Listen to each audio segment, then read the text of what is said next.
거꾸로 원수들과 싸우고 안으로 밤낮 없이 노동에 시달렸던 백성들 사이에는 경제적인 어려움 때문에 점차 불평이 쌓여갔다. 남자와 여자들이 계속 내게 찾아와 굶주림을 호소하고 부유한 동족에 대하여 원망을 하기도 하였다.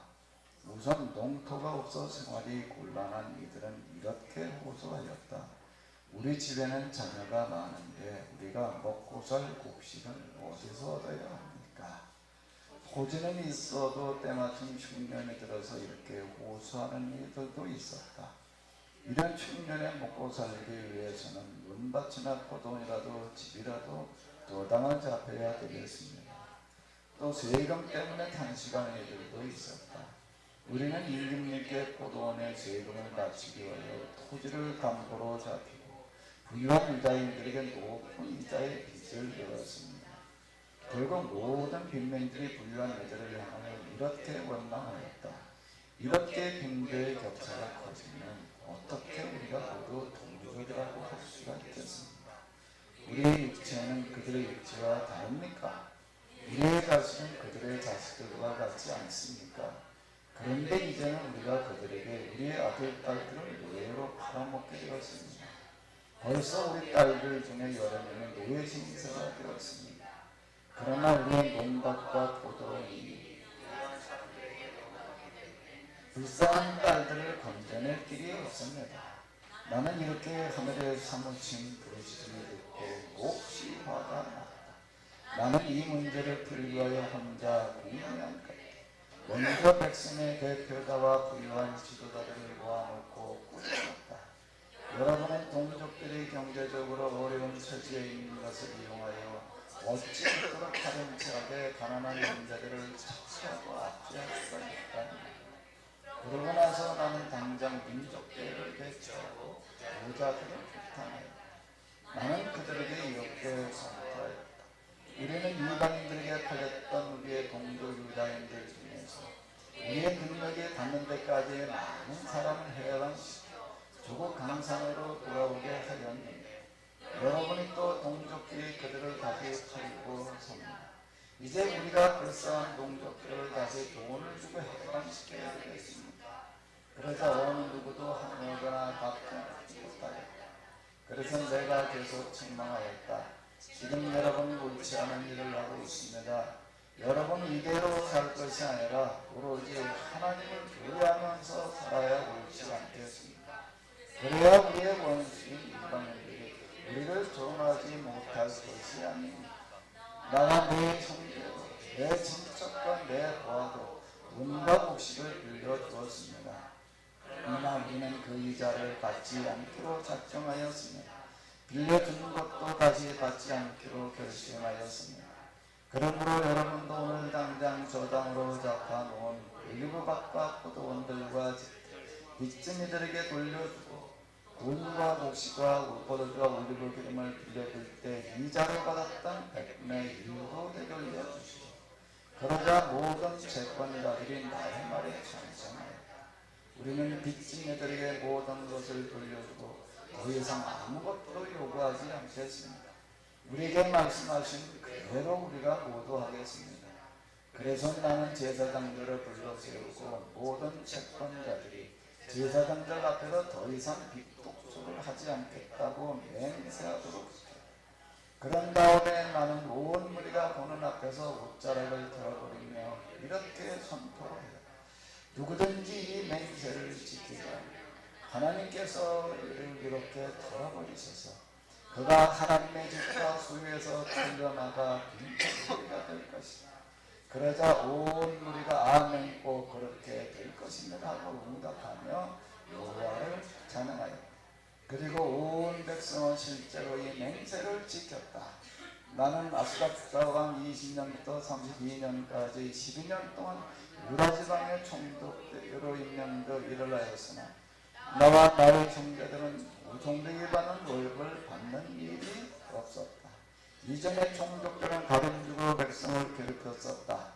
그들은 백성에게 떡과 포도주만을 요구한 것이 아니라 매일 40세겔까지 요구하였다. 백성을 가혹하게 착취하는 것이 아니라 총독들의 부하들도 백성을 억압하고 괴롭혔었다. 그러나 나는 하나님이 두려워서 그러한 일을 전혀 하지 않았다. 오히려 나는 예루살렘 성벽을 건설하는데 온 힘을 다 바쳤고 나의 부하들도 공사를 적극적으로 도와주었다. 나와 나의 부하들 중에 빈민의 토지를 산 일이 없었다. 나는 혼자서 좋은 식탁에 앉아 본 일도 없었다. 나는 언제나 유다의 지방 관리 150명과 함께 식사를 하였다. 사방의 다른 나라에서 온 손님들도 내가 대접하였다. 그래서 나는 매일 소 한 마리와 살진 양 6마리와 많은 닭을 잡아 요리하고 열흘에 한 번씩 모든 종류의 포도주도 대량으로 제공하였다. 그런데도 나는 이를 신청하지 않았다. 그런 것은 결국 백성에게서 나오게 마련입니다. 유다 백성은 이미 성벽 공사를 하느라고 너무나 지쳐 있었기 때문이었다. 그리고 나는 어려운 일을 닥칠 때마다 하나님을 의지하여 이렇게 호소하였다. 내가 동족을 위하여 한 일을 기억하시고 내게 좋은 일을 베풀어 주소서. 아멘. 네, 우리가 지금 느헤미야를 공부하고 있는데요. 느헤미야가 당면한 일들은 참으로 여러 가지로 불가능하다라고 할 만큼 어려운 일이었습니다. 그 당시 이스라엘의 국력을 가지고 성벽을 재건한다라고 하는 것 그 자체로 어려운 일인데 거기다가 지금 또 주변 나라들의 그 이 방해 공작이 아주 극도였습니다. 그 이스라엘 지도를 이렇게 펼쳐놓고 이렇게 보게 되면은요. 다시 한번 이렇게 지도를 볼까요? 이스라엘 지도를 이렇게 펼쳐놓고 보게 되면 예루살렘, 지금은 이제 여기가 사마리아와 좀 분리가 되어 있지만 그 전에 같이 합쳐져 있다라고 하더라도요. 이렇게 한번 보세요. 요 가운데 여기가 이제 이스라엘이 이렇게 되겠는데요. 이 바깥은 다 이제 주변 나라들이 되겠습니다. 그러면 이스라엘은 서쪽이라고 그래봐야 바다 중에서도 다가 안전한 게 아니라 요만큼만, 여긴 블레셋이에요. 이쪽은요. 그러니까 동서남북이 다 다른 나라들로 둘러싸여져 있다라고 이렇게 할 수가 있습니다. 그냥 어느 한쪽만 국경선이 아니라 사방이 다 국경선이다시피 하는 거야. 그러나 지금 이스라엘 사람들이 돌아와서 있는 건 지금 예루살렘 요 주변에 있는 거예요. 요 주변이다가 보니까 사마리아도 이제 마주 적대국이 되어져 있고요. 그 뭐 완전 그냥 적 한복판에 놓여 있다라고 이렇게 이제 볼 수가 있습니다. 근데 이제 예루살렘의 성벽을 공사하고 그러고 하니까 이 주변 나라들이 다 싫어하는 거예요. 왜? 여기 그냥 자기들의 속국처럼 그냥 노예처럼 이렇게 그저 부려먹고 그냥 필요하면 언제든지 그냥 다 뺏어다가 먹고 이제 그래야 될 텐데 성벽을 만들어 놓고 이게 강성해지게 되면 그게 좀 어렵거든요. 그러니까 주로 처음에는 사마리아 지역에서 방해를 하다가 성벽 공사가 한 절반쯤 진행되어지니까 야 이거 안 되겠다. 너희까지는 뭘 성벽을 과연 질 수가 있겠냐. 그러다가 이제 진짜 지니까 안 되겠다 싶어가지고 연합을 해가지고 아예 군사력을 사용해가지고 와서 이제 사람들 다 이 건장한 사람들 성 쌓는 사람들 다 죽여가지고 더 이상 쌓지를 못하게 하자. 이런 작전으로 나왔다라고 하는 겁니다. 이 상황이에요. 왜 느헤미야가 그렇게 위대한 지도자였다. 그의 리더십을 가지고 그렇게 많이 이야기를 하는가 하면 이런 상황 속에서 그는 어떻게 하는가 하게 되면 위대한 지도자들은 어떤 사람들인가 하면 어려움을 그냥 극복한 것으로 끝나는 사람들이 아니에요. 어려움을 극복해내는 것도 대단히 어려운 겁니다. 그게 쉬운 게 아니에요. 근데 이 사람들은 어떤 사람들인가 그 어려움을 기회로 해가지고 더 나은 것으로 바꿔놓는 사람들, 그걸 한문으로 사자성어로 뭐라고 해요? 그렇게 하는 거를요. 전은 이제 구를 전자예요. 뭐를요? 화를 뭐로 바꾸는 거죠? 복으로 바꾸는 거예요. 전화위복. 전화위복을 해내는 사람들이 이 사람들의 진짜 지도자들이에요. 위기를 그냥 극복한 것만 가지고서 극복한 것도 쉽지를 않은데 이걸 이제 더 좋은 기회로 바꿔놓는 이와 같은 사람들인데요. 지금 이제 우리가 읽은 본문이 그 대표적인 그런 본문 중에 하나가 되겠습니다. 우리 서집사님 읽고 왔지요? 어디 느헤미야가 여기서 전화위복을 어떻게 지금 해나가고 있어요. 하나하나 사건들 다 그런데 지금 요게 지금 우리가 읽은 이 본문 그래서 느헤미야는 이걸 전화위복으로 바꾸어가는 거예요. 뭘 어떻게 바꾸어갔지요? 제가 보니까 10절이 중요한 것 같아요. 10절. 예. 그러니까 다른 사람 보고 먼저 이렇게 변화하라고 하지 않고 자기부터 먼저 변화하겠다고 이렇게 선포하고 있어요. 다른 사람이 아닌 자기 자신부터 실천에 옮겼다. 전화위복은 지금 어려운 상황을 더 좋은 기회로 만들었다라는 거거든요. 어떤 어려운 상황을 어떤 기회로 지금 만들어간 거죠? 어떤 복으로 바꿔간 거예요? 그러니까 그 경제적인 문제를 나오는데 네. 이제 부유한 사람들이 이제 그 자기 동족들한테 고리대금업을 해가지고 부를 축적해서 더 이상 지금 뭐 토지도 뺏기고 가난한 사람들이 지금 굶주림에 시달리는 그 문제를 해결하는 것 같아요. 예. 여러분들이 지금 읽으신 그 본문 5장 1절로부터 지금 어디까지인가 하게 되면 일단 여기 지금 13절까지만 이렇게 놓고 본다라고 하게 되면은 이 구절 읽으시면서 아마 어떤 생각이 좀 드셨는지 모르겠는데 승집사님 이거 좀 읽으셨어요? 읽으면서 무슨 생각이 들었어요? 이 구절을 읽으면서 들었던 생각을 한번 얘기를 해봐요. 저기 뭐 집에서 좀 읽고 지금도 읽었잖아요. 무슨 생각이 들었어요? 이 성경을 읽으면서.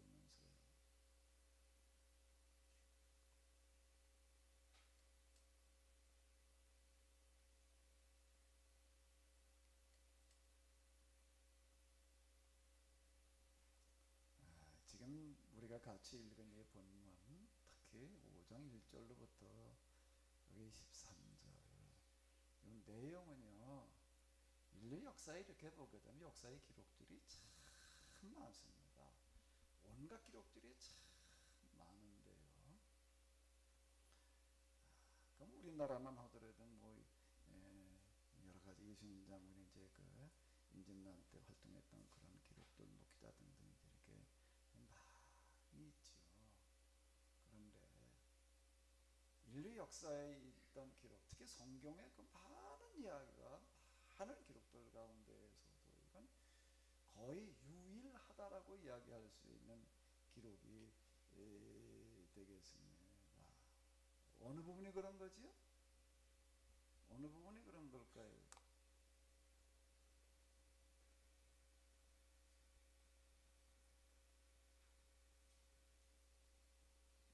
어느 부분 때문에 그럴까요? 여기 이런 얘기가 있어요. 이렇게 빈부의 격차가 커지면 어떻게 우리가 모두 동족이라고 할 수 있겠습니까? 이제 빈부의 격차가 지금 커지고 있다라고 하는 어떤 그런 이야기가 되겠는데요. 저는 우리나라의 역사 기록 가운데에서 이게 그 역사서를 써내라고 그러면서 가장 위대한 장면 중에 하나, 기록으로 남아있는 것 중에 하나, 남아있지 않는 것들까지 뭐 얘기한다고 하게 되면 많겠지만 기록으로 남아있는 것 가운데 하나가 이 정도전이 조선은 이제 개국하면서 개국하기 직전 아직 이제 조선은 건립하기 이전의 이야기가 이렇게 되겠는데요.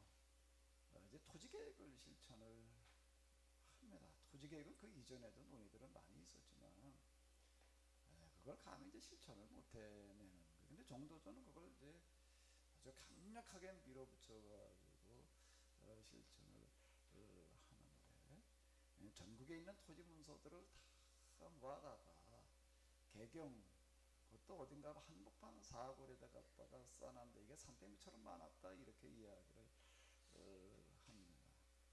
그렇게 토지 문서를 이렇게 불사르는데 그게 며칠을 탔나 하면 3일을 탔다 이렇게 이야기를 아직은 이제 상징적인 어떤 그런 시도를 이렇게 하는 건데 그러면서 그는 그걸 불사르면서 뭐라고 선언하는가 하면 이렇게 이야기를 하는 거예요. 백성들에게 있어서 하늘은 뭐라는 거예요? 밥이라는 겁니다. 밥이 하늘이다. 백성들에게.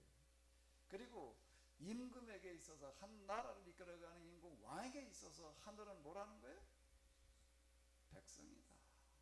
이렇게 선언을 해요.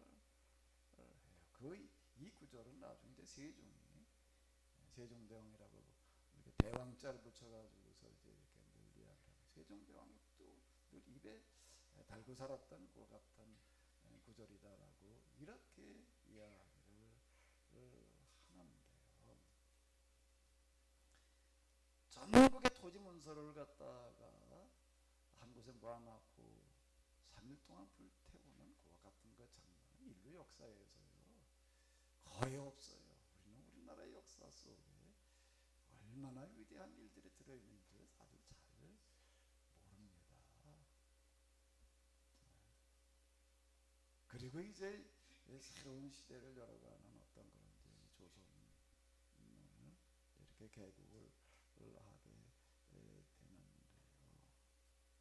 되는데요. 아마 어디 역사를 한번 찾아보십시오.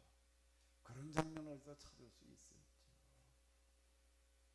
그땐 진짜 전국의 토지 문서 다 모아다가 정말 불러살려놓은 거예요.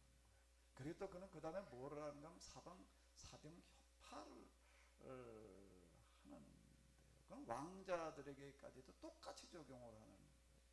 사병을 규제를 못하게 하는 거고 그리고 땅은 누구에게만 돌려주는가 하면 다 토지 문서 불살랐다는 얘기는 전국 땅을 다 국유화시켰다는 그런 이야기가 되고 그 다음에 그 땅은 누구에게만 땅을 주는가 하면 농사짓는 사람한테만 땅을 줘야 된다라고 이렇게 지금 이제 선언을 하는 거예요. 농사를 직접 짓지 않는 사람이 땅을 가지고 있어서는 안 된다라고 하는 겁니다. 토지는 농지는 농사짓는 사람이 가지고 있어야지 부재지주가 가지고 있어서는 안 된다라고 하는 거예요.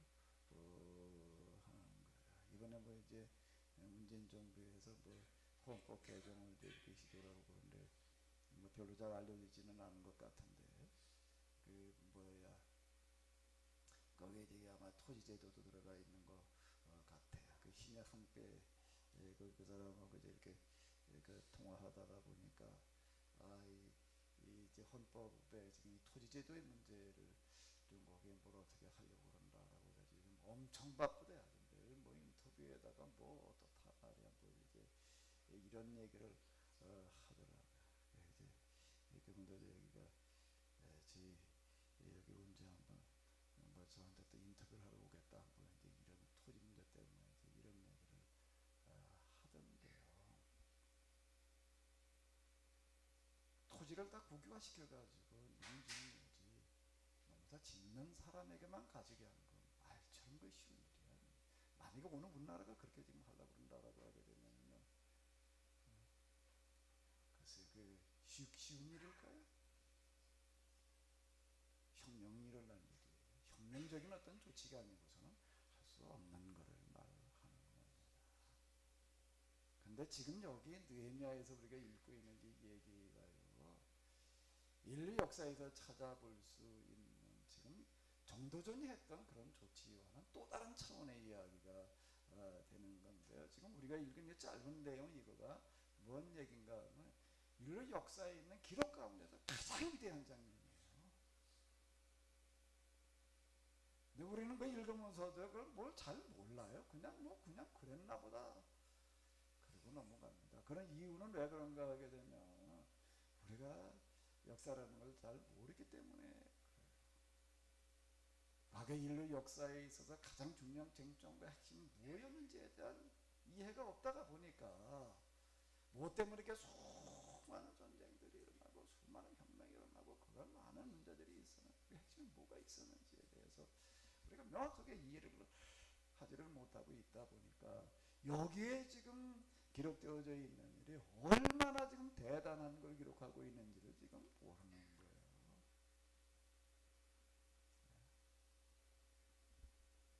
지금 우리가 읽은 이 본문이요, 이거보다 더 위대한 기록이 있으면 어디 한번 실제 있었던 기록인데 한번 찾아봐 보십시오.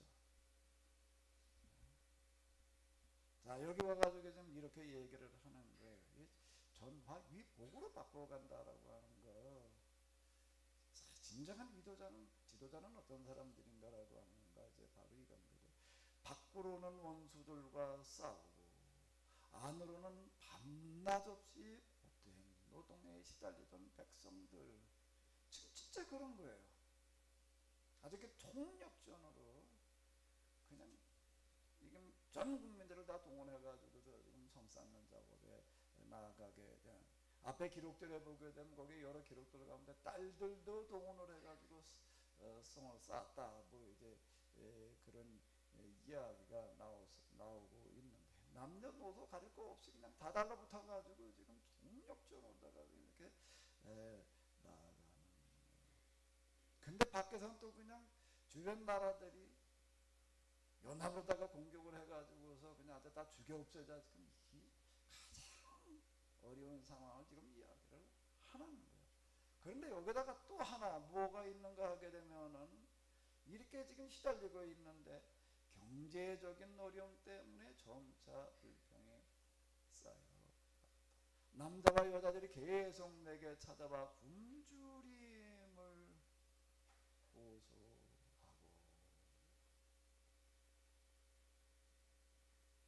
정도전에 선언하고 또 그리고 세종이들 입에 달고 산 얘기가 뭐였다고요? 백성에게 하늘은 뭐다?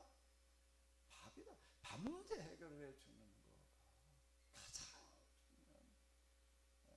오늘 우리가 이렇게 얘기를 하게 되면 그게 뭐 이렇게 중요한 문제냐, 심각한 문제냐 아마 이렇게 느껴질지 모르겠는데요.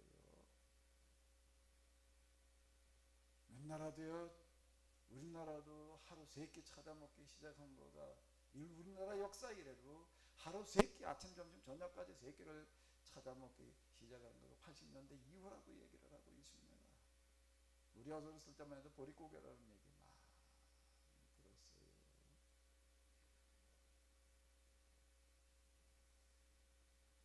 우리가 먹는 문제가 다 해결되어진 것 같은데요, 천만의 얘기야. 하루 3끼 밥 먹고 집에도 전기 가지고 이렇게 불을 켜고 살고, 그리고 어디 갈 때 자동차 타고 다니고, 또 그리고 집안에까지 수도를 끌고 들어와가지고 수도 꼭지만 뜩 트면 물이 쏟아져 나오고, 그런 사람이 우리 시대에 살아가고 있는 전 인류의 인구 가운데 얼마가 되냐면 15%예요.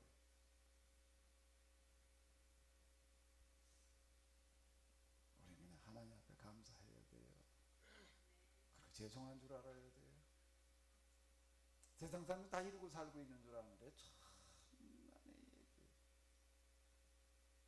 굶주림을 호소하고 부유한 동족에 대하여 원망을 하기도 하였다. 우선 농토가 없는 사람들이 있는 거예요. 농토가 없으니 이걸 어떻게 살아가요? 우리 집에는 자녀가 많은데 우리가 먹고 살 곡식을 도대체 어디서 얻어냅니까?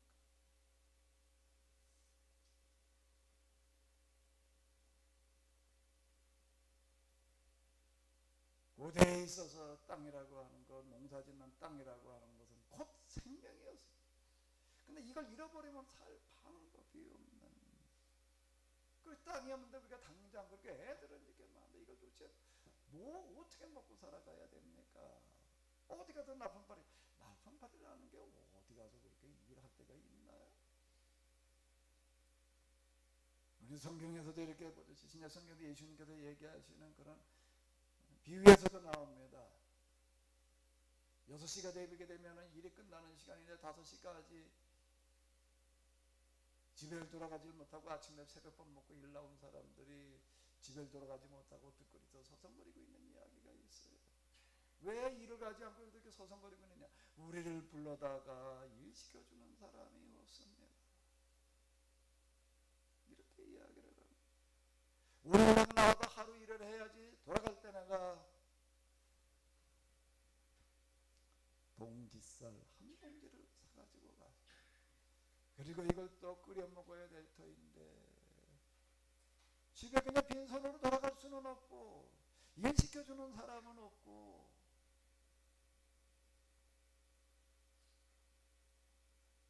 먹고 살 방법이 없는 거예요. 장사 요즘에 뭐 시장에 가서도 이렇게 둘러보다가 내가 놀란 건 물건이 참 넘쳐 오지고 뭐 과일이고 채소고 뭐 사람들이 옛날에 산 게 맨날 이렇게 산 게 아니에요. 옛날로 들어갈수록 어떻게 되는가 먹는 게 어려운 판인데 뭘 어디 가든 뭘 사오고 말고 할 것도 없어요. 다 자급자족 시대이지. 아무나 그냥 나가서 어디 가서 뭐 물건을 갖다 어디다 뭘 어디다 대고 뭘 어떻게 팔아요. 도대체 우리가 먹고 살 방법이 없는데 지금 당장 먹고 살아서 입에 풀칠을 해야 될 텐데 우리가 양식을 어떻게 얻을 수가 있습니까? 또 농토가 좀 있다라고 하더라도 때마침 흉년에 들어서 이렇게 오수하는 일도 있어요. 이런 흉년에 먹고 살기 위해서는 논밭이나 포돈이라도 저당을 답해야 될 판입니다.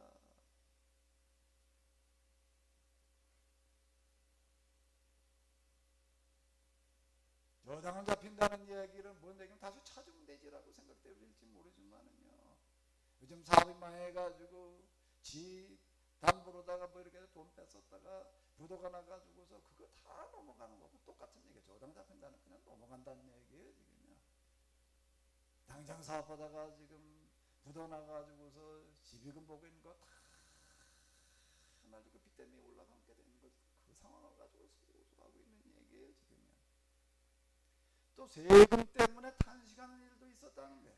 우리는 임금님께 포도원에 세금을 바치기 위하여 토지를 담보로 잡히고 근데 페르시아의 지배를 받고 있으니까 당연히 이제 나라에 이제 세금을 내야 되죠.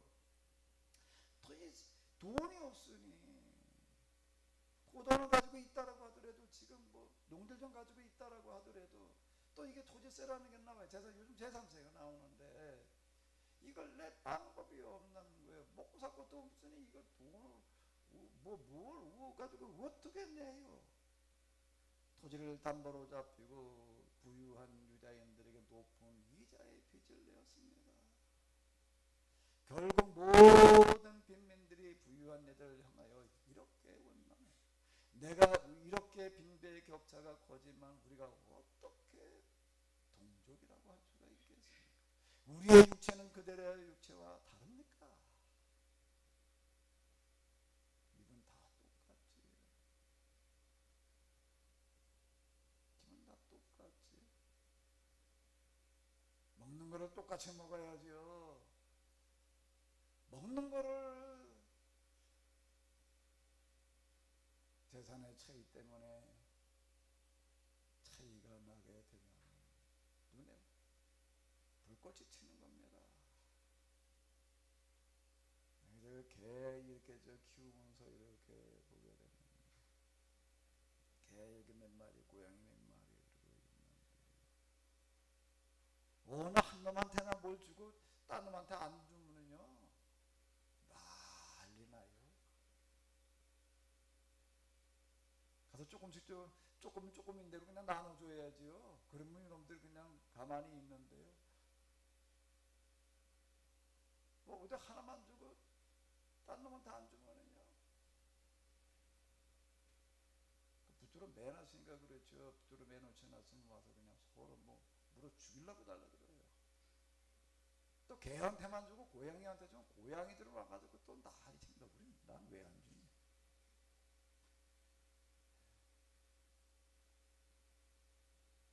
우리의 육체는 그들의 육체와 다릅니까? 우리의 자식들은 그들의 자식과 같지 않습니까? 그런데 이제는 우리가 그들에게 우리의 아들, 딸들을 노예로 팔아먹게 되어 있습니다. 벌써 우리의 딸 중에 여러 명의 노예 신세가 되었습니다.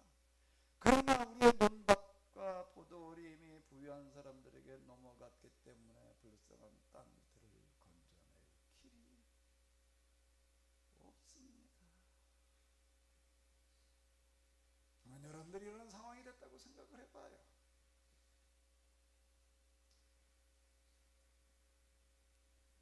나는 이렇게 하늘에 사무친 부르짖음을 듣고 몹시 화가 났다.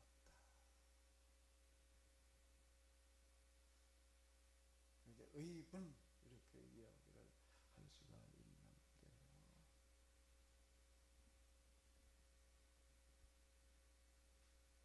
오늘 우리 주변에서도 이건 흔한 이야기들이에요. 나는 이런 것들을 보면서 이런 현실을 보면서 나는 무슨 생각을 하고 있는가? 나는 이런 정도는 아니까 다행이다라고 생각을 하나? 어떻게 해야 되나? 그건 뭐 자기 문제 자기가 해결해야지 뭐 어떻게 그래야 되나? 느헤미야라는 사람은 이런 문제의 당면에서 나는 이 문제를 풀기 위하여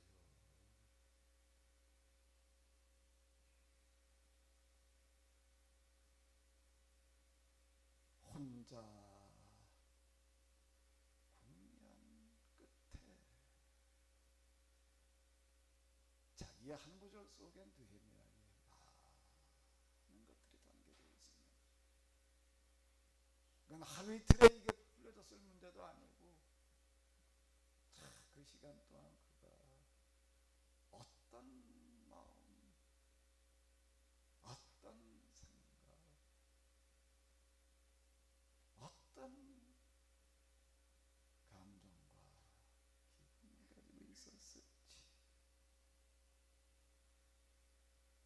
이 문제를 풀기 위하여 혼자 국면 끝에 우리가 쉽게 읽고 쉽게 만나고 또 누구나 다 기억하고 있는 말씀이 있습니다. 구하라 주실 것이요 찾으라 찾을 것이요 문을 두드리라 열릴 것이요. 뭘 구하고 뭘 찾고 뭘 두드리라는 이야기인가? 구하는 이에게 주실 것이요 찾는 이가 찾을 것이요 두드리는 이에게 열릴 것이니 뭘 얘기하는가? 이런 것들을 말하는 겁니다. 한마디로 얘기를 하게 되면 뜻이 있는 곳에 길이 있다는 겁니다. 하나님께서 만들어 놓으신 세상의 원리와 이치는 문제만 있고 방법이 없는 것은 없습니다. 문제가 있으면 방법이 있다는 거예요. 그 문제를 풀어나갈 수 있는. 아멘. 문제가 있으면 방법이 있다는 겁니다.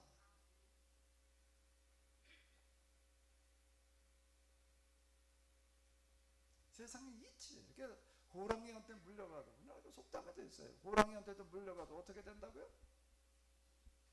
정신만 어떻게 차리면? 바짝 차리면 산대.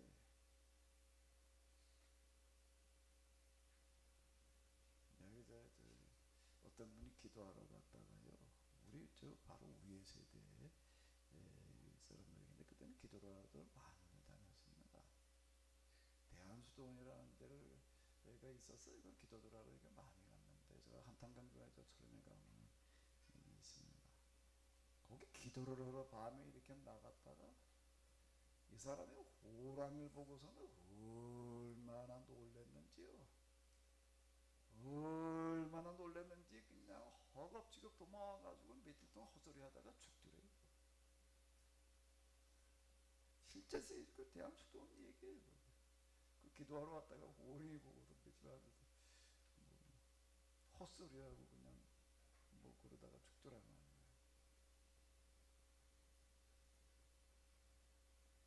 호랑이한테 물려가도 정신만 따뜻해. 또 그 다음에 또 하늘이 무너져도 뭐라고요? 솟아날 구멍이다. 그 세상 원리와 이치를 정확하게 얘기를 해놓은 건데요. 우리는 이젠 방법이 없다고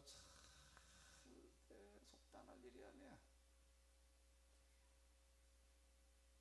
그런 방법 하나님을 무시하는 게 되는 거고요.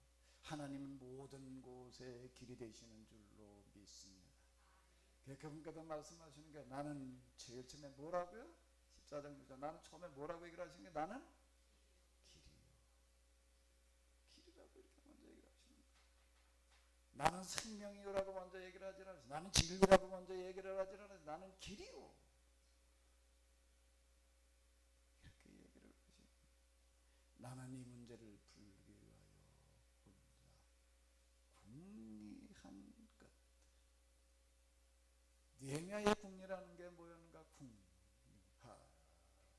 궁리 좀 해보십시오. 궁리. 이제 현대 성경에는 내가 뭐라고 번역을 해놨나고 내가 이렇게 좀 봤어요. 현대 성경에 뭐라고 번역을 했나 하면 깊이 생각하고 이렇게 번역을 했는데 깊이 생각하고 보다는 궁리라는 단어가 아주 괜찮은 단어더라고요. 궁리 좀 해봐요. 서집사는 궁리 좀 했어요? 네? 궁리 좀 해보셨어요? 궁리는 해봤는데 고민은 했는데 궁리는 별로 안 해봤다고요? 궁리는 해봤는데 그 믿음이 부족해서.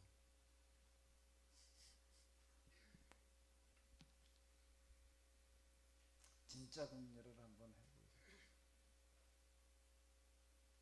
하나님께서 알게 하시는 거예요.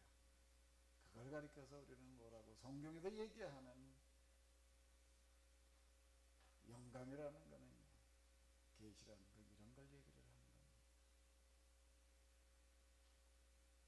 혼자 궁리한 끝에 혼자 궁리했다는 많은 기도한 끝에라고 이렇게 얘기를 할 수 있는데 궁리와 기도는 같은 의미가 되는 겁니다. 먼저 백성의 대표자와 부유한 지도자들을 모아놓고 꾸짖었다.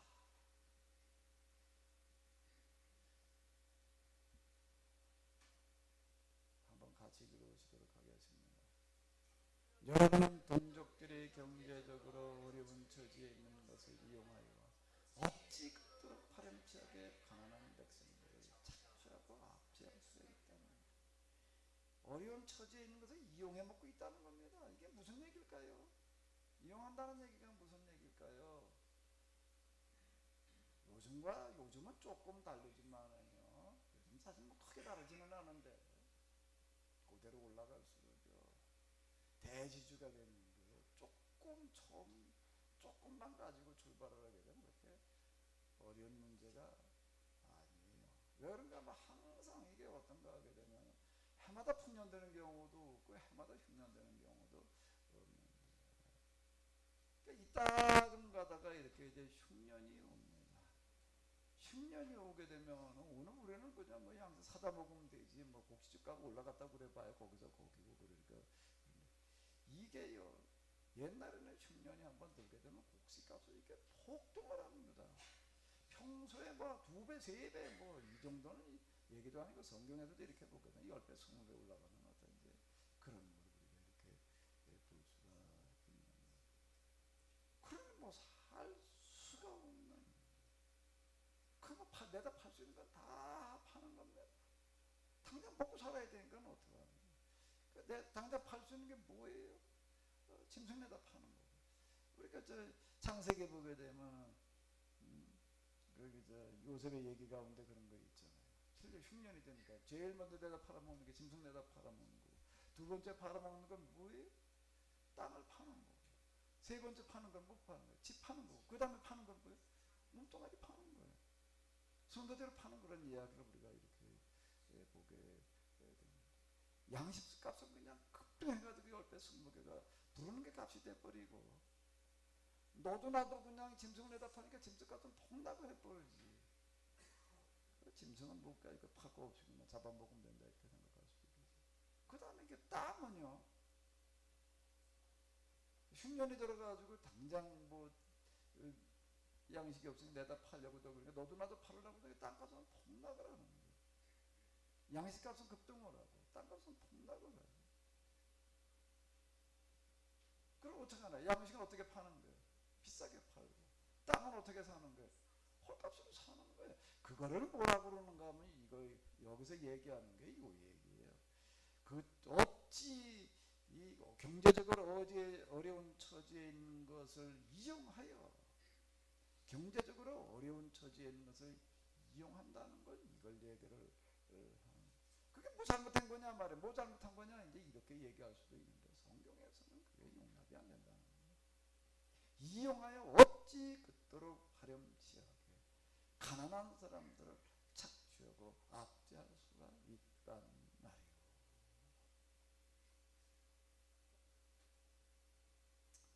성경에 보게 되면 살인하지 말라는 이야기가 있습니다.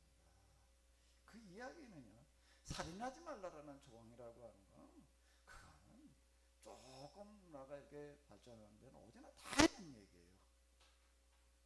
우선 함무라비 법전 뭐 그 이전에 뭐 어디 우선 지금 기록으로 남아 있지는 않더라도 당연히 사람이 살아가다가 이제 어느 정도 사회라는 게 형성이 되어지고 사회법이라는 게 만들어지는 단계로 가게 되면은 그게 다 들어가는 거예요. 너 나 할 것 없이 살인하지 말아라 말이야. 사람 죽이면 안 된다. 그게 어디나 다 들어가는 겁니다. 거기다 고대에 들어갈수록 살인하지 말라는 얘기는 어떤 살인인가 하면 요즘처럼 그 원한 뭐 어쩌고 저쩌고 살인의 문제가 살다가 양식이 모자라니까 남거라도 뺏어 먹으러 가도 뺏어 오다가 정한 사람 죽이는 거를 얘기하는 게 고대 살인은 주로 그런 살인인데 그렇게 하지 말라는 어떤 이제 그런 의미를 이제 이렇게 가지는 건데요. 그 살인하지 말라는 얘기가 개념이 다른 게 좀 남 죽인 거 살인이라고 그러는데 옛날로 들어가서 이게 지금과는 전혀 다른 이야기가 되는 겁니다. 그러니까 난 뭐 남한테 가서 강제로 그냥 죽이고 뺏어오지 않았다 이렇게 이제 얘기할 수가 있는데, 성경에서 얘기하는 살인하지 말라는 거는 이건 또 좀 더 다른 차원의 이야기예요. 이런 상황을 이용을 해가지고 양식값은 급등을 하고 땅값은 떨어졌을 때 양식은 내다가 비싸게 팔아먹고 땅은 또 어떻게 하고요? 싼 값으로 사들이는 그런 것들을 가리켜서 파렴치하고 가난한 형제를 착취하고 압제한다. 이걸 살인이라고 이렇게 이야기를 하는 거예요. 살인은 요즘에 그 형법의 기준을 가지고서 살인을 해석하러 들게 되면요 전혀 이게 의미 없는 얘기가 돼버리고 그리고 나서 나는 당장 민족대회를 개최하고 부자들을 규탄했다. 탄핵했다는 얘기가 되는 게, 우리가 얼마 전에 탄핵이라는 거 뭔지 알죠? 많은 국민들이 촛불을 들고 나와가지고 대통령을 규탄해가지고서 강제로 가야시키는 어떤 이런 그걸 했다는 이야기가 되는 겁니다. 이건 용납될 수 없다라고 이렇게 지금 얘기하고 나아갑니다. 나는 그들을 이렇게 성토하였다. 요즘 우리 자본주의적인 어떤 그런 기준을 놓고 볼 때 이거 아무 죄도 없는 거예요. 사업적인 능력이 뛰어나다라고 이렇게 얘기할 수 있는 겁니다. 근데 성경에서는 그렇게 말하는 거예요. 나는 그들을 이렇게 성토하였다. 우리는 이방인들에게 팔렸던 이라고 얘기를, 이방인에게 팔렸다는 그 얘기를 왜 나오는가 하게 되면 우리가 이렇게 살았기 때문에 하나님께서 우리나라를 멸망시키고 우리나라를 이방인들에게 넘겨주었었는데, 우리가 이렇게 살게 되면 이건 하나님으로부터 또 우리는 용서되지 못할, 용서받지 못할 것 같은 범죄 행위가 되는 건데, 이걸 지금 얘기하고 나서는 사실 예언자들이 계속 이스라엘을 향해서 고발하는 제목은 바로 이와 같은 제목이었습니다. 우리 동족 유다인들 중에서 능력이 닿는 데까지 많은 사람들을 해방시켜 조국 강산으로 돌아오게 하였는데, 우리의 능력이 닿는 데까지 많은 사람들을 해방시켜 조국 강산으로 돌아오게 하였다라고 하는 거, 능력이 닿는 데까지라고 하는 거, 여기에 지금 우리가 이 유대인들이 그냥 돌아올 때 그냥 돌아왔다, 뭐 이제 그저 돌아가라고 돌아왔나 보다 이렇게 얘기를 하는데, 이 구절에 이렇게 보게 돼 우리의 능력이 닿는 데까지 많은 사람을 해방시켜라는 얘기는, 귀환할 때 귀환하고 싶어도 귀환할 수 없는 사람들이 있었다라고 하는 겁니다. 왜 거기에 요즘 우리로 얘기를 한다면 은행에서부터 뭐 대출 받은 게 많은 사람들이 있나? 빚진 사람들이 있는 거예요. 그럼 어떻게 해야 되나? 가고 싶어도 못 가는 거예요. 뭐 때문에? 빚 때문에. 그래서 어떻게 했다는 거예요? 능력이 닿는 데까지라고 하는 것은 뭔 얘기는, 공동으로 자금을 만들어 가지고 그런 사람들의 그런 빚을 우리가 대신 갚아주고 데리고 왔는데, 그 얘기예요. 이 얘기는요, 우리의 능력이 닿는 데까지 많은 사람을 해방시켜 조국 강산으로 돌아오게 하였는데, 여러분의 또 동족끼리 그들을 다시 팔고 삽니다. 또 빈부격차에 심해져가지고, 그때는 그 이방단에 잡혀가가지고서 거기서 그 상황 속에서 전쟁 포로로 잡혀갔으니까 당연히 다 노예로 끌려간 거예요. 그러니까 다 몸값들이 있는 그랬던 상황이었는데, 근데 이제는 돌아와가지고 또 우리들끼리 또 그러고 있다는 거예요. 이제 우리가 불쌍한 동족들을 다시 돈을 주고 해방시켜야 되겠습니까? 또 돈을 만들어가지고서 빚진 사람들도 그것도 다 갚아주고 또 그러면 해방시켜야 되겠느냐? 그러고 나가는 거예요. 그러자 어느 누구도 어땠다고요? 방해하거나 대답하지 못했다. 왜? 그게 다 자기들이 겪었던 일인데, 바벨론으로 돌아올 때 다 이런 식으로 해가지고 겨우 어떻게 해가지고 그냥 그래도 돌아왔는데, 5만여 명이 돌아왔어요. 돌아와가지고 또 지금 또 이번에는 동족들끼리 또 서로 지금 사고 팔고 있단 말이에요.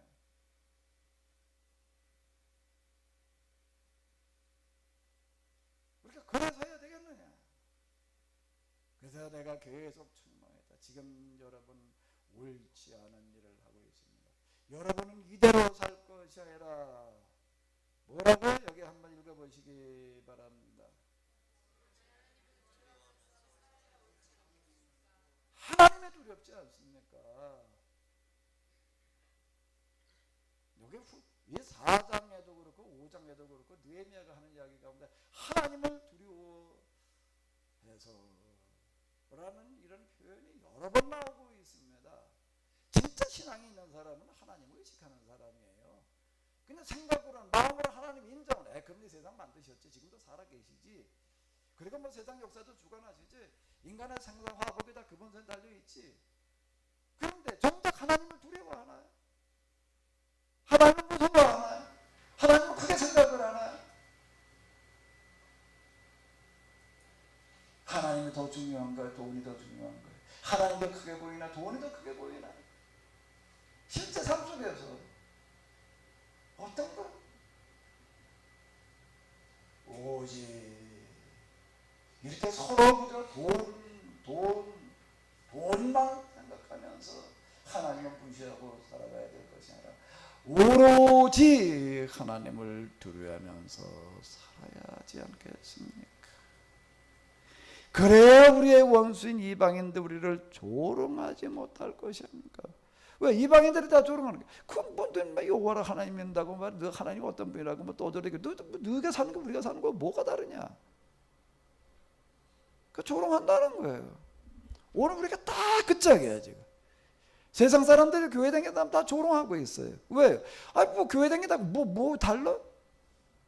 뭐가 얼마나 달라요 우리가? 살아가는 데 있어서 우리가 과연 얼마나 다른가?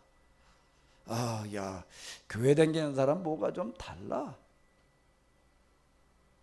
이제 그런 말 자체가 지금 다 무색해져 버렸어요. 다르다라고 하는 건 그저 주일날 교회 가는 것만 다른 거야. 죽은 다음에 천국 간다는 거 그렇게 얘기하는 거 이외엔 도대체 다른 게 없는 거예요.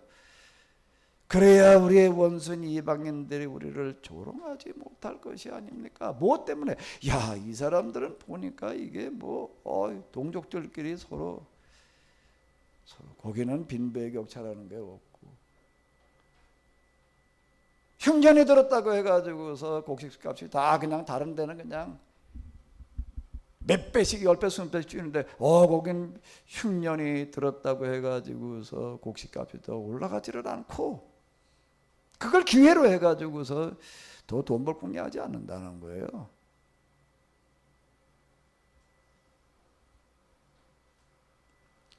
자본주의 논리하고는 이게 다른 얘기예요. 시장의 논리, 수요와 공급, 보이지 않는 손으로다가 뭐 다 조정이 된단 말이야. 아유, 공급이 딸리면 가격이 올라가는 거고 많아지면 또 그 다음에 뭐 내려가는 거고 보이지 않는 손이 지배한다 뭐 이제 뭐 그런 경제 논리라고 하는 거가 이제 자본주의 논리의 기초를 이루고 있는데 여기는 그렇게 얘기하는 데가 아닌 거예요. 요셉이 애굽에서 흉년이 들었을 때 곡식을 내다 팔았다라고 얘기를 합니다. 거기 가격을 얼마 주고 어떻게 팔았다는 이야기가 나와 있지 않지만 그때는 어떻게 하는가 하게 되면 거기 지금 야곱이 그 아들들을 보내가지고 뭐라고 얘기를 하는가 하게 되면 야, 애굽에 내려가서 양식을 사와라 이렇게 얘기한 구절이 나오고 있습니다.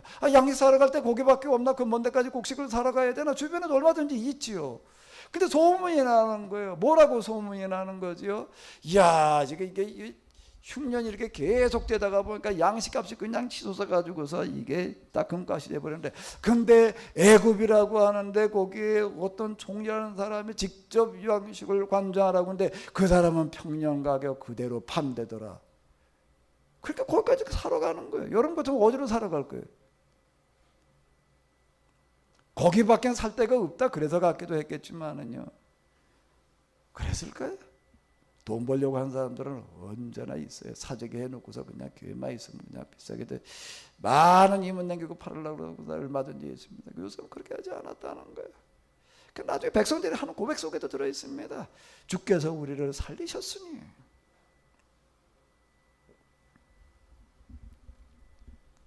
그래야 우리의 원수인 이방인들 우리를 조롱하지 못할 것이 아닙니까?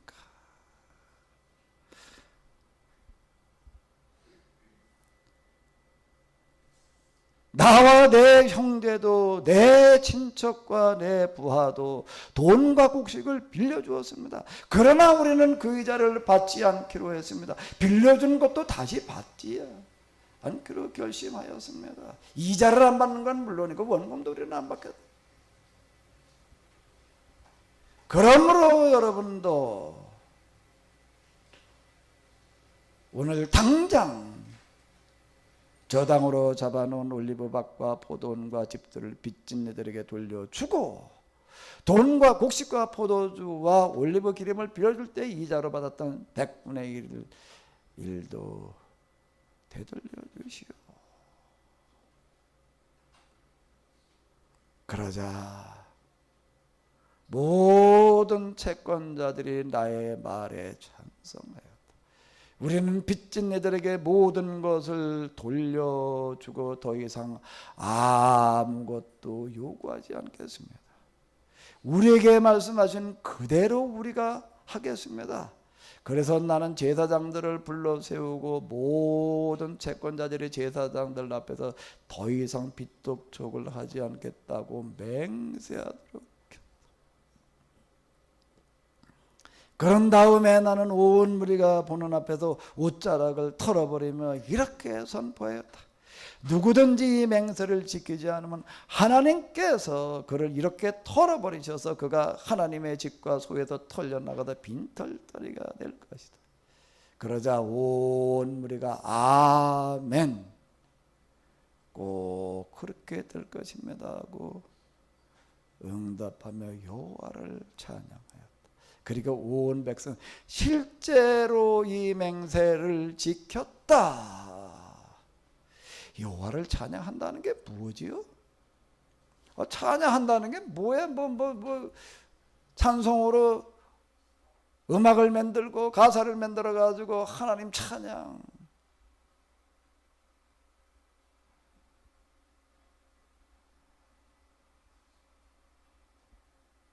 찬양하는 거지.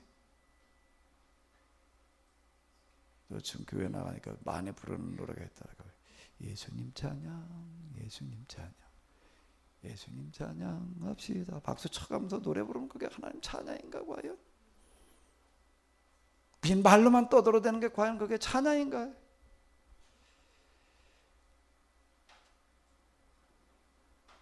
온 무리가 아멘 꼭 그렇게 될 것입니다 하고 응답하며 여호와를 찬양하였다. 그리고 온 백성이 실제로 이 맹세를 지켰다. 제가 이제는 가만히 있자 벌써 이게 몇 년쯤 되는 이야기인가요? 하비루의 길 그 준비하고 쓰고 그럴 때니까 하비루의 길 그 준비하라고 이제 신년이라고 하는 그런 그 글들을 갖다가 좀 눈에 띄는 대로 갖다가 이제 이렇게 좀 읽었습니다. 어쨌든 신년과 관련된 책들 뭐고 이제 그 아티클 이제 논문들 갖다가 이게 쭉 읽는데 그 구약 전문가들이 하나같이 하는 얘기가 있어요. 어디 어떤 사람이 나 그렇게 얘기를 했으면 이제 괜찮은데 대부분 뭐라고 얘기를 하는가 하면 신년 그거는 우리가 그렇게 별로 관심 가지고 그럴 일이 아니래. 거의 다 그렇게 얘기를 합니다. 그죠? 전문가들은 의외로다가요 그거 별로 중요하게 보지를 않아요. 중요하게 보지 않은 이유가 뭔가 하게 되면 그건 무슨 뭐 5세 때 그렇게 뭐 만들어졌다 이렇게 또 보지를 않습니다. 이 사람들은. 그러니까 나중에 뭐 사제 그룹들이 뭐 어떻게 뭘 얘기를 한 건데 또 뭐 이래 가면서들 하는 얘기가 그거는 지금 율법서 가운데나 들어있지 거기에나 기록되어져 있지 그 이후 어디에도 그게 실천되어진 적이 없다. 실천되어졌다라고 하는 기록을 찾아볼 수 없다. 그래서 그거는 그냥 하나의 이상적인 선언일 뿐이지 그건 현실성이 전혀 없는 얘기다. 현실성도 없고 실천된 적도 없다. 이렇게들 이야기를 합니다. 하나 그 사람들한테 이거 좀 얘기하고 이거 좀 똑바로 좀 들여다봐라 말이야.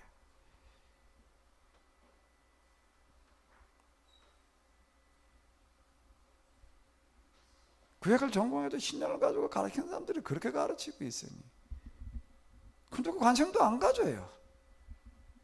그걸 가지고 얘기를 하면 무슨 뭐 좀 정신 나간 사람처럼 이렇게 취급당하는 게 지금 현실이에요. 제가 금방 여기에 기록되어진 이 이야기는 인류 역사에서 찾아볼 수 있는 가장 위대한 장면이라고 하는 얘기는 바로 이런 이유 때문입니다. 왜요? 이런 식으로 실천되어져 봤던 적은 없는 거예요. 정도전이 토지 문서를 갖다 놓고 불살라 버렸다라고 얘기를 하지만 이 정도 얘기는 아니에요. 그건 단지 토지의 문제를 그때는 워낙 그냥 대지주들이 거의 다 땅을 가지고 있었기 때문에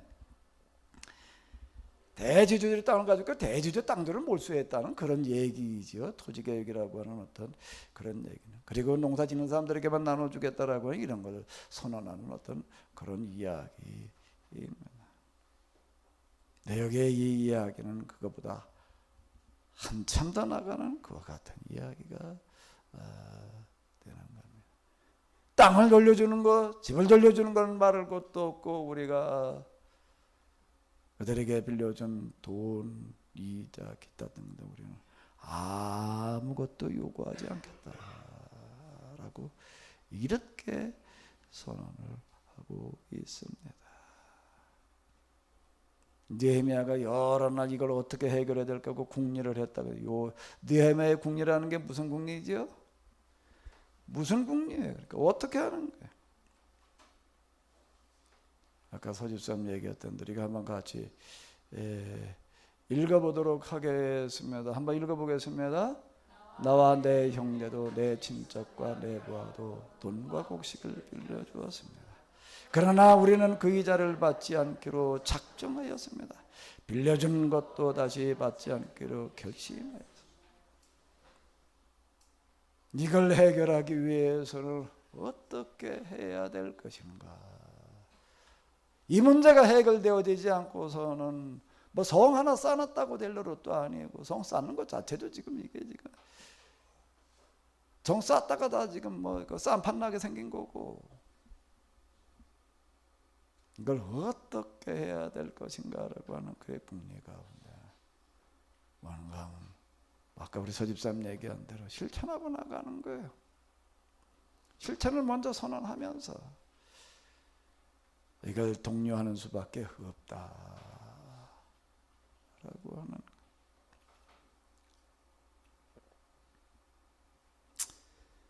그 뒤에 보게 되면 그는 이렇게 계속해서 써내려가고 있습니다. 나는 아닥사스당 20년부터 32년까지 12년 동안 유다 지방의 총독으로 임명되어 일을 하였으나 나와 나의 형제들은 총독이 받는 월급을 받은 일이 없다. 이전에 총독들은 가렴죽으로 백성들을 괴롭혔었다. 그들은 백성에게 떡과 포도주만을 요구하는 것이 아니라 매일 은 40세겔까지 요구하였다. 총독들만이 백성을 가혹하게 착취한 것이 아니라 총독의 부하들도 백성을 억압하고 괴롭혔었다. 나는 하나님이 두려워서 그러한 일을 전혀 하지 않았다. 이게 뭐 잘못됐다는 얘기는 아니에요. 총장이 받아야 될, 공무원으로도 받아야 될 월급 받는 건데, 근데 그는 하나님 두려워서 나는 그런 일을 하더라는. 오히려 나는 예루살렘 성벽을 건설하는데 온 집을 다 바쳤고 나의 부하들도 공사를 적극적으로 도왔다. 나와 나의 부하들 중에서는 어느 누구 권력을 쥐었다고 빈민의 토지를 산 일이 없었다. 대통령이 돼가지고서 밑에 저 비서들 두고 장차관 임명하려면은 똑바로 임명하고 똑바로 관리해야 돼. 항상 그 주변 사람들이 그 자리를 이용해 가지고도 무슨 축제하는 일들 뭐 널리 있는 이야기들 그것 때문에 그냥 늘 뭐 감옥 가고는 이제 수두룩하네. 나와 나의 부하들 중에는 어느 누구도라고 이렇게 얘기를 하고 있습니다. 그러니까 철저하게 관리를 했다는 얘기예요. 빈민의 토지를 산 일이 없었다. 땅 투기하지 않았다는 얘기예요. 나는 혼자서 좋은 식탁에 앉아본 일도 없었다. 나는 언제나 유다 지방 관리 150명과 함께 식사를 하였고 서바 사방의 다른 나라에서 손님도 내가 접대를 하였다. 150명의 식사, 그리고 사방에서 온 손님들까지 다 식사비를 자기가 직접 댔다라고 이렇게 얘기를 하고 있는데, 거기에 들어가는 비용을 구체적으로 적어놓고 있습니다. 그래서 나는 매일 소 한 마리와 살진 양 6마리와 많은 닭을 잡아 요리하고 열흘에 한 번씩 모든 류의 포도주도 대량으로 제공했다. 왜? 다 손님들이니까 접대를 해야 되니까. 그런데도 나는 총독으로서 요구할 수 있는 부양비를 신청하지 않았다.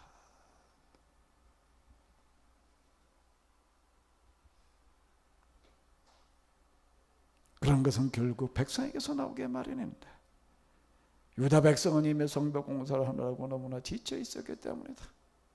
그리고 나는 어려운 일이 닥칠 때마다 하나님을 의지하여 이렇게 호소하였다. 나의 하나님, 나를 기억하여 주소서.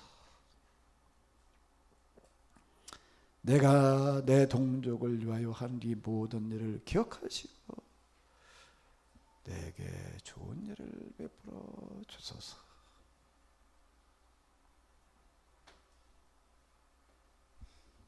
우리가 하는 일이 곧 하나님의 일이기에.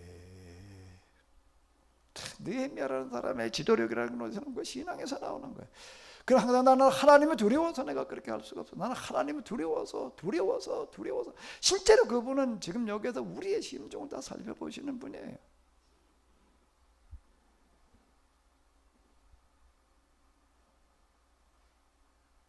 내가 하는 일이 우리가 하는 일이고 하나님의 일이기. 나의 하나님, 나를 기억해 주소서. 그거였다는 거예요. 한번 돌이켜 보시기 바랍니다. 이 말씀에 비추어서요. 하나님께서 과연 나의 뭘 기억하고 계실까? 기억하실 건 많죠. 뭔지. 아마도 우리는 하나님 앞에 기억될 게 용서받아야 될 죄밖에 없을 것 같아. 그래서 예수님의 피에 의해서 모두 용서받아야 되고 맨날 이거나 열거하고 있을 텐데. 아마 이런 의문이 들 거예요.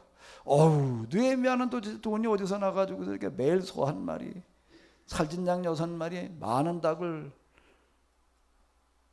12년 동안 그랬다는 건데, 열흘에 한 번씩은 모든 종류의 포도주도 대량으로.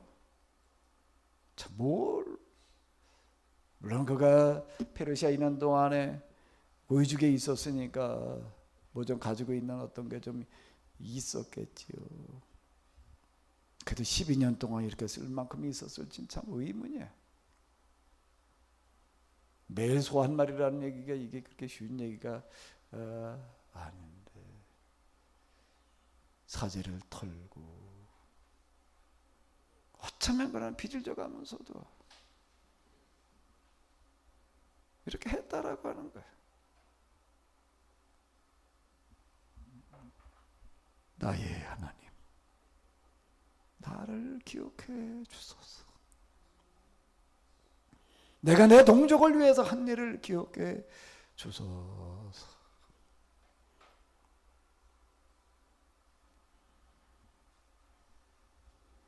다 같이 우리 기도.